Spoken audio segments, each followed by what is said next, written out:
बिस्मिल्लाहिर्रहमानिर्रहीम या नस्ताइन। This is Ibrahim Shahzad. आप देख रहे हैं आरिश प्रॉपर्टी कंसल्टेंट। नाजरीन, आज बहुत ही अहम इशू के ऊपर बात करेंगे जो कि टेनेंट्स और लैंडलॉर्ड के बिटवीन होता है। लैंडलॉर्ड जो हैं वो अपने मसाइल को रोते हैं और टेनेंट्स अपने इश्यूज़ को रोते हैं। तो ये इनका क्लैश कैसे रोका जा सकता है, कैसे इन दोनों को फैसिलिटेट किया जा सकता है, लैंडलॉर्ड को किन 6 बेसिक नुकात हैं जो मैं आज डिस्कस करने वाला हूँ, कौन कौन से पॉइंट्स हैं जिनको वो ख्याल रखें और किन किन शिकायत का फौरी इजाला करें कि उनके जो टेनेंट्स हैं वो ज़्यादा देर तक उनके साथ स्टे करें और एक अच्छा रिलेशन कायम हो और ये मामला चलता रहे।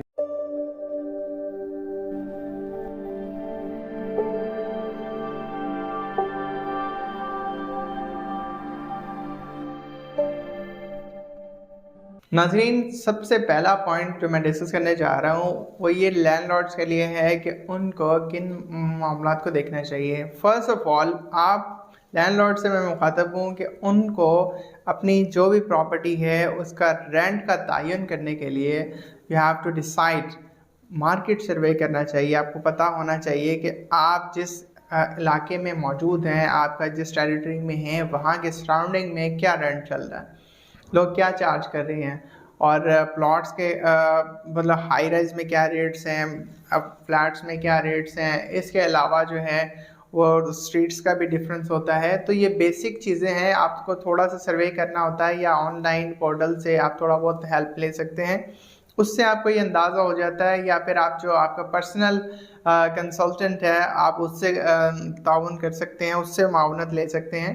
तो आपको बेहतर गाइड कर सकते हैं कि करंटली मार्केट रेट्स क्या चल रहे हैं। अगर आप रीज़नेबल रेंट ऑफ़र करेंगे जो कि बहुत ही ज़्यादा ना हो, ना बहुत ही कम हो, ना लैंडलॉर्ड उसमें सफ़र करे ना ही उसमें टेनेंट सफ़र करें, तो एक बीच का रास्ता जो कि मार्केट ट्रेंड को देखते हुए अगर आप चूज़ करते हैं तो आप टेनेंट को ज़्यादा देर तक सस्टेन कर सकते हैं, वो आपसे एतमाद भी करेंगे और आपके टर्म्स एंड कंडीशंस जो हैं वो बहुत ज़्यादा सख्त ना हो। मार्केट के अंदर जो राइट होते हैं करंटली चल रहे होते हैं उनको ही आप मीट करें, बहुत ज़्यादा सख्तियाँ ना करें उनके ऊपर। एक अच्छे रिलेशंस और पूरा एतमाद तरीके से उनके साथ डील करें ताकि वो आपको अपना पहचान वाला समझे और आपके ऊपर ट्रस्ट करे और यहाँ से मूव करने के लिए नहीं सोचे। नाज़रीन, सेकंड पॉइंट ये है कि टेनेंट्स के लिए उनका ख्याल रखना चाहिए कि जो भी किराएदार आपके पास मौजूद हैं, आपके टेनेंट्स हैं, आपको उनका इस हवाले से ख्याल रखना है कि जैसे ही वो आपको किसी किस्म की कोई शिकायत करते हैं कि आज हमारा ये मसला है, आप इसको नज़रअंदाज नहीं करें, उनको अपना मसला समझ के आप उनकी तरफ पूरे अटेंटिव हों, उनकी प्रॉब्लम को सुने और एज़ सुन एज़ पॉसिबल उसको रेक्टिफाई करें। कोशिश करें कि उनके जो भी मसाइल हैं आप उनको फौरी तौर पे हल करें। इससे बहुत अच्छा एक ख़ुद एतमादी पैदा होती है और दूसरा ये कि वो आपके ऊपर ट्रस्ट करते हैं, क्योंकि जब एक बंदा आपको पैसा दे रहा है, पे कर रहा है उसके रिगार्डिंग कि आप उनके घर में रह रहे हैं, तो आपको उसका अगेंस्ट पे कर रहा है, तो उसको प्रॉपर सर्विसेज भी मिलनी चाहिए। लाइक अगर आपको टेनेंट ने कुछ कहा है कि हमारे घर में कोई सीपेज का मसला है या कोई और चीज़ टूट गई है, जो कि बेशक उनका कोई फॉल्ट हो, बेशक आप उनसे टेनेंट से चार्ज कर लें, but you have to rectify. आप उसी टाइम उसको फौरी रिस्पॉन्स करें कि जनाब मुझे से ये टाइम लगेगा। आप ऑनलाइन सर्विसेज ले सकते हैं, बहुत सारे मार्केट में आपके पास मौजूद है चीज़ें। आप अपने जो कंसल्टेंट हैं उनसे कंसल्ट कर सकते हैं, उनके बहुत सारे जानने वाले हैं। तो आपको बहुत ज़्यादा ये बेनिफिट मिलता है कि आपका ट्रस्ट बिल्डअप होता है। जो भी टेनेंट्स हैं वो सहूलत मांगते हैं, क्योंकि हर बंदा सहूलत मांगता है। इस ऑनलाइन दौर के अंदर तो ये सब चीज़ें बहुत आसान हो गई हैं। किसी भी मसले का सुलझाना हो, आपको मार्केट जाने की ज़रूरत भी नहीं पड़ती, आप ऑनलाइन ही हर सारे मामला को मैनेज कर रहे होते हैं। तो रेंटल रिलेशन को बेहतर बनाने के लिए जहाँ तक मेरा ख्याल है, आप लोगों को हर चीज़ को अंडरस्टैंड करना चाहिए और लैंडलॉर्ड को थोड़ा तहम्मुल का मुजाहिरा करना चाहिए और अच्छा रिलेशन बिल्डअप करना चाहिए और टाइमली उनकी कंप्लेंट्स को रेक्टिफाई करना चाहिए। नाज़रीन, थर्ड पॉइंट मैं डिस्कस करना चाहूँगा कि जो भी टेनेंट्स आपको कंप्लेन करते हैं, वो तो हम पहले डिस्कस कर चुके हैं। थर्ड पॉइंट में ये है कि जायदाद जो भी आपकी प्रॉपर्टी है, लैंडलॉर्ड को उसका गाहे पर गाहे मुआयना करते रहना चाहिए। आप 1 महीने बाद नहीं, 2 या 3 महीने के बाद आप रेगुलरली उसके प्रॉपर्टी को विजिट करें, अंदर से देखें, दरवाज़ों की हालत देखें। इससे नाज़रीन ये होगा कि आपका एतमाद बढ़ेगा और आपके बहुत सारे मसले मसाइल जिसकी वजह से आपके अंदर खलिश पैदा होती है, लैंडलॉर्ड अपना बदजन होता है और टेनेंट और किराएदार एतमाद नहीं करता, वो फिर जान छुड़ाते हैं कि जितना जल्दी हो सके हम मूव करें, इस घर को छोड़ें, क्योंकि उनकी मामला हैंडल नहीं होते। नाज़रीन, लैंडलॉर्ड के लिए जो थर्ड पॉइंट है वो ये है कि सर्दियों के मौसम में और गर्मियों के मौसम में जो भी इन्वायरमेंट चेंज होता है, लाइक बारिशों का सीज़न आता है, तो आप इन सीज़न स्टार्ट होने से पहले लैंडलॉर्ड को चाहिए कि अपनी प्रॉपर्टी को विज़िट करें। जो भी उसके अंदर मुमकिना प्रॉब्लम हो सकती है उसको पहले से वो देख लें और उसके ऊपर थोड़ी सी रिपेयरिंग का काम करवा दें, कोई देखभाल कर लें, कुछ लोगों को बुला के उसका मुआयना करवा लें, इससे पहले कि बड़ा नुकसान क्रिएट हो, बड़े पैसे का एक खांचा खुल जाए आपका। तो आप उसको पहले से उसको दुरुस्त करवा सकते हैं, उससे आप बड़े नुकसान से बच सकते हैं।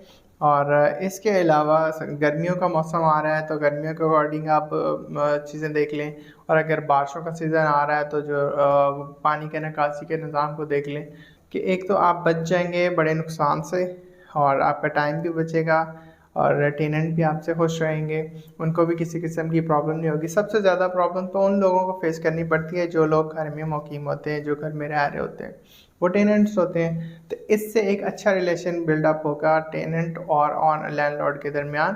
तो ये बहुत अच्छा पॉजिटिव साइन है, इससे आपका लॉन्ग लास्टिंग रिलेशन होगा और टेनेंट जो है वो आपकी जो प्रॉपर्टी है उसको छोड़ के नहीं जाएंगे। हाज़रीन, इसके अलावा अगर हम चौथे पॉइंट की तरफ चलें कि जो आपके लीज डॉक्यूमेंट्स होंगे आप उसके ऊपर प्रॉपर इम्प्लीमेंटेशन करें। ऐसा नहीं है कि आप वर्बली हो, जो आपके मुआहदात हो रहे हैं उसके अंदर, जो लीज़ के अंदर लिखा जा रहा है, जो आप मंथली और एनुअल रेंट की और इसके अलावा 4 साल, 5 साल या 10 साल के कॉन्ट्रैक्ट कर रहे हैं, तो उसके ऊपर जो भी शराइत और ज़वाबित लिखी जाती हैं आप उनको रिटर्न में लें और उसको इम्प्लीमेंटेशन की तरफ लेके आएँ। वर्बली किसी काम को नहीं लें। वैसे कुरान में भी इस चीज़ का कहा गया है कि आपके जो भी लेन देन है उनको आप लिख रखो ताकि कल को किसी किस्म के मसले मसाइल से बच सको। नाज़रीन, फिफ्थ पॉइंट जो है, जो भी टेनेंट लैंडलॉर्ड को अगर कोई अपनी दरख्वास्त करता है कि रिक्वेस्ट करता है कि ये हमें कुछ चीज़ चाहिए, ये इसमें कोई अल्ट्रेशन करना चाह रहे हैं, हम ये करना चाह रहे हैं, कोई भी अपना मुद्दा सामने रखता है, दरख्वास्त करता है आपसे, तो लैंडलॉर्ड को चाहिए कि फिल फॉर उस पर अमल करें और जहाँ तक हो सकता है उनको फेवर दें और उनके साथ एक अच्छा ताल्लुक़ रखें। बेशक आपका कुछ चंद पैसों का नुकसान भी होता है, लाइक बहुत बड़ा नुकसान नहीं, लेकिन वो जो जब आप उनको फिल फॉर जो है वो रिस्पॉन्स करेंगे तो वो अच्छा इंप्रेशन जाएगा आपके टेनेंट के ऊपर और वो आपके ऊपर भरोसा करेंगे और जो भी उनके दिल की बात होगी वो आपके साथ शेयर करेंगे अच्छे रिलेशन के साथ। फिर वो टेनेंट आपको लॉन्ग टर्म के लिए आपकी जो प्रॉपर्टी है अपनी प्रॉपर्टी समझ के उसके अंदर रहेगा और बड़े नुकसान से आपको बचाएगा और आपका बहुत ख्याल रखेगा। इससे ये होगा कि आपकी प्रॉपर्टी खाली नहीं होगी। 4-4, 5-5 महीने, 10-10 महीने, साल भी लोगों की प्रॉपर्टीज़ खाली पड़ी रहती हैं। इसकी रीज़न यही है कि जो लैंडलॉर्ड्स हैं उनके बिहेवियर ठीक नहीं होते और टेनेंट्स के साथ अच्छा रिलेशन नहीं होता। कंसल्टेंट जो उनके होते हैं लैंडलॉर्ड्स के, उनके साथ अच्छा ताल्लुक़ नहीं रखते, उनको उनकी उजरत नहीं प्रॉपर देते। तो ये कुछ मामलात होते हैं जिनकी वजह से बहुत सारे लैंडलॉर्ड्स ऐसे हैं जो सफ़र करते हैं, नुकसान भी उठाते हैं, सिर्फ उनकी छोटी सी बेवकूफ़ी की वजह से, छोटे से अमल ना करने की वजह से। तो वीडियो बनाने का मकसद ही ये है कि सबको अवेयरनेस दी जाए। जो लोग एक कॉमन सी चीज़ है सामने पड़ी, आपको नहीं पता कि इसका हल क्या है, तो हम आपको वो रेक्टिफिकेशन, वो जस्टिफिकेशन, वो कुछ पॉइंट्स आपको देते हैं आपकी हेल्प के लिए कि आप उससे फ़ायदा उठाएं और इससे अपने रिलेशंस को बेहतर करें और मामलात में आसानियाँ पैदा करें। नाज़रीन, छठा पॉइंट और लास्ट पॉइंट हम डिस्कस करेंगे लैंडलॉर्ड के हवाले से कि जब आप एक कॉन्ट्रैक्ट करते हैं, रेंटल एग्रीमेंट करते हैं, तो उस टाइम आप अपनी प्रॉपर्टी का जो मुआयना करते हैं, उनको हैंड ओवर करते हुए डिटेल के साथ अपनी प्रॉपर्टी को देखें, और ना सिर्फ खुद देखें बल्कि टेनेंट को भी एक एक चीज़ आप दिखाएंगे, ये चीज़ यहाँ लगी हुई है, इस तरह की है, ये इसकी कंडीशन है। आप उनको रियलाइज़ करवाएं कि ये अब आपकी है, आप अपनी समझ के यूटिलाइज़ करें। आप ये ना समझें यहाँ पे रेंट पे रह रहे हैं, आप पे करें को कि हमारी चीज़ है, नो डाउट, लेकिन आपने अपना समझ के यूटिलाइज़ करना है। उनको एहसास ज़िम्मेदारी करवाएं, और जो डॉक्यूमेंटेशन है उनको प्रॉपर डॉक्यूमेंट करें। और इसके अलावा जब आपका कॉन्ट्रैक्ट एग्रीमेंट ख़त्म हो या किसी भी रीज़न से वो जा रहे हो, शिफ्टिंग भी हो सकती है, लाजमी नहीं है कि टेनेंट अगर आ गए हैं तो सारी ज़िंदगी उधर ही रहे हों। बहुत सारे मामला होते हैं, कुछ लोग आते हैं जनाब स्टडीज़ के लिए, कुछ ओवरसीज़ शिफ्ट हो जाते हैं, कुछ ओवरसीज़ से आ रहे होते हैं। तो ये गहमी तो ज़िंदगी का एक हिस्सा है, बहुत सारे लोगों को ज़रूरत भी होती है मूव करने की। तो अगर जब कॉन्ट्रैक्ट आपका कैंसिल हो रहा है, ख़त्म हो रहा है, तो उस कैंसिलेशन के टाइम भी आप दोनों म्यूचुअल अंडरस्टैंडिंग के साथ जो एग्रीमेंट के ऊपर लिखा हुआ था उसके ऊपर बड़े प्यार से डिस्कस करें, और ताकि आपकी जो गुडविल है, लैंडलॉर्ड की गुडविल, उसको प्रॉपर बरकरार रखा जा सके। और प्यार मोहब्बत के साथ जो है अपने लीज एग्रीमेंट को ख़त्म करें, अपने मामलात को आसानी की तरफ लेके जाएं, और दोनों खुश रहें। कल को अगर आप दोबारा से भी मुलाकात होती है लैंडलॉर्ड की टेनेंट के साथ, तो अच्छे अल्फाज में याद करें, और दोबारा भी वो ख्वाहिश करें कि अगर हमारा कभी इस इलाके में आना हुआ तो हम आपके घर को प्रेफर करेंगे। तो ये लैंडलॉर्ड के लिए एक बहुत बड़ी गुडविल क्रिएट करता है उनके लिए। तो तमाम लैंडलॉर्ड्स को मुखातब हो गए यही कहना चाहूँगा कि वो थोड़ा सा जहानत और अक्लमंदी का मुजाहरा किया करें, और थोड़ा सा दरगुजर भी किया करें, और कुरान की हदीस को फॉलो करते हुए जो डॉक्यूमेंटेशन है एंट्री के टाइम और एग्ज़िट के टाइम, उन दोनों को